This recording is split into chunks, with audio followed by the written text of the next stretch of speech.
ตามข่าวจากศูนย์ประชาสัมพันธ์สำนักงานพัฒนาภาค 5 หน่วยบัญชาการทหารพัฒนาครับ เมื่อวันที่ 27 มกราคม 2569 กองบัญชาการกองทัพไทย โดยหน่วยพัฒนาการเคลื่อนที่ 55 สำนักงานพัฒนาภาค 5 หน่วยบัญชาการทหารพัฒนา จัดกำลังพลชุดปฏิบัติงานช่างพร้อมยานพาหนะและเครื่องจักรกล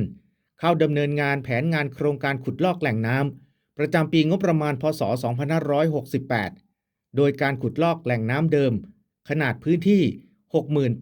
68,150 ตารางเมตรลึกเฉลี่ย 2.63 เมตรอัตราลาด1:2ให้ได้ขนาดพื้นที่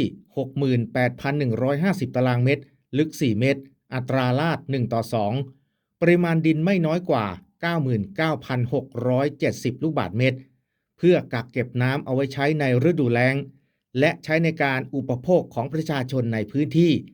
ณบ้านหันหมู่ 1 ตำบลบ้านหันอำเภอเกษตรสมบูรณ์จังหวัดชัยภูมิขอบคุณภาพและข่าวจากฝ่ายกิจการพลเรือนหน่วยพัฒนาการเคลื่อนที่ 55 ผมจ่าสิบเอกพัฒนพงษ์บัวงามศูนย์ประชาสัมพันธ์สำนักงานพัฒนาภาค 5 หน่วยบัญชาการทหารพัฒนารายงานครับ